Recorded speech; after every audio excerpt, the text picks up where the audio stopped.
Okay, we're back with the two-stage now, and we're going to be giving it the full 12 volts instead of 7.4. Let's see how it does.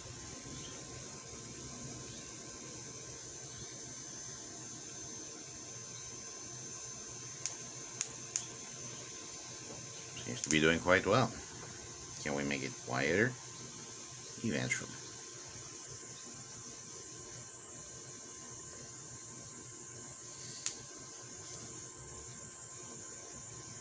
Look at that smoke go.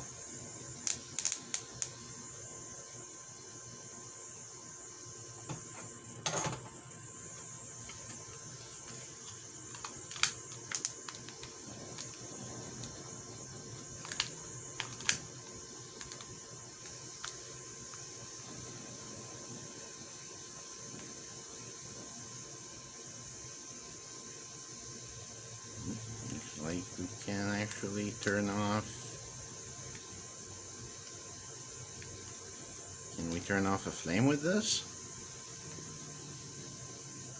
Apparently so.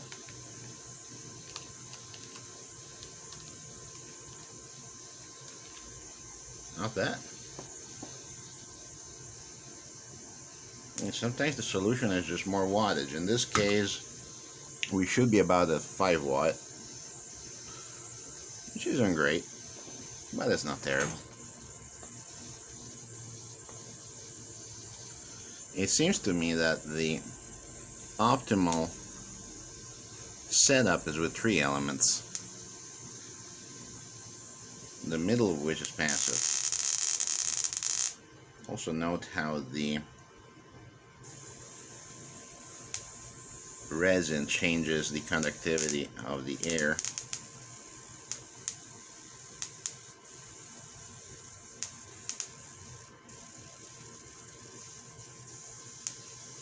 Still not bad. Let's try with 2 elements next.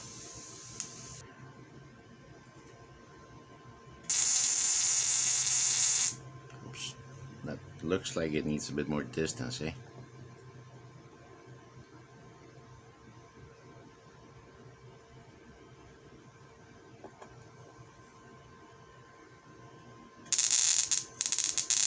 Maybe a bit more. By the way, to move these things, I'm using a heat shrink with another little bit of smaller heat shrink in it to give it stiffness. It works very well, and I recommend doing it until you are ready to 3D print a little beam for it. Still too much.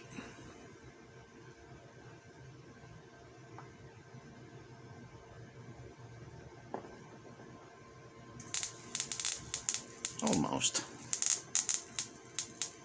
There we go.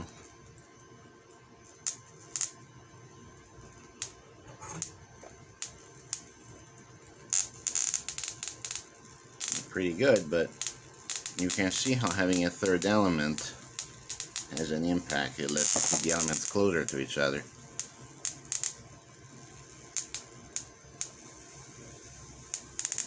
We're gonna get an anemometer to check for performance of various configurations.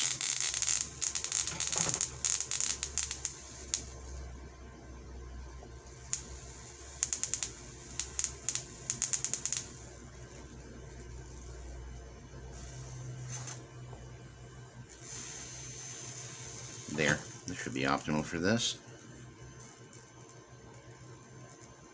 It is, that's a pretty good movement there. Next, we're gonna try to do an actual Yagi and have the passive elements in the front or in the back. Doesn't seem to make much difference, but we'll see. Actually, look at that. I wonder how much of this is aerodynamic and how much of this is electrodynamic, but it does in fact seem to make a difference.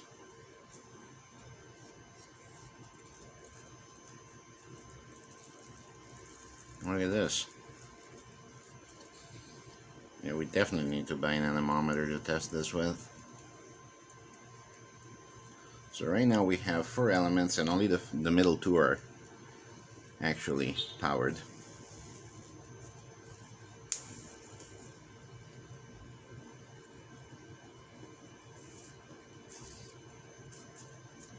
So we'll be ordering an anemometer so that we can do quantitative measurements. And we'll make more videos about this technology when it has arrived.